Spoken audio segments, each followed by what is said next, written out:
Good Tuesday, everyone. This is meteorologist Dave Snyder at the National Weather Service with Alaska statewide weather.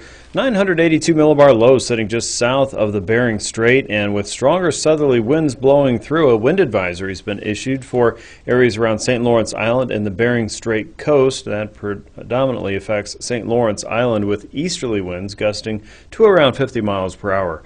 The gusts will develop this evening and then taper off toward the morning hours. A wind advisory means that strong winds are occurring or are expected, and travel might become difficult in those areas. Also, you'll want to secure loose objects which may be blown around by the wind. Again, a wind advisory in effect for St. Lawrence Island from 6 o'clock until 6 a.m. on Wednesday.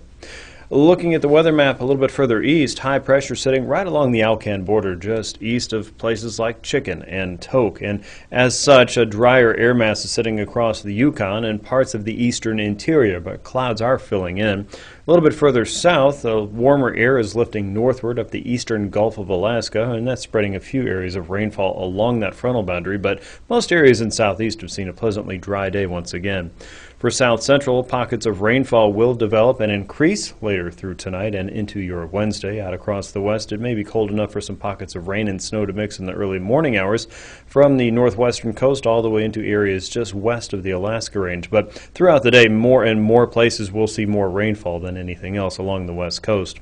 The low pressure system across the northern Bering will stay in the northern Bering and shift to just west of the St. Matthew Island waters at 987 millibars. Another wave of low pressure will approach the eastern Aleutians from the south at 999 millibars. That's cranking eastward, and low pressure also will work in from the south to the north, approaching Kodiak Island and the western Gulf of Alaska by the afternoon on Wednesday.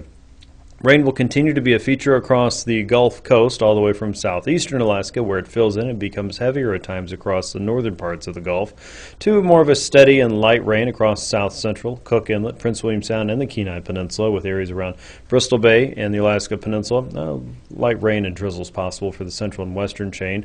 Cooler air will drop southward just a bit across the Brooks Range. There may be a few more clouds, and you might even see a few snow showers, but it looks like a fairly dry period with high pressure in command across the Chukchi Seacoast as ice continues to expand well offshore. That's a look at your Wednesday and Thursday with Alaska statewide weather. I'm meteorologist Dave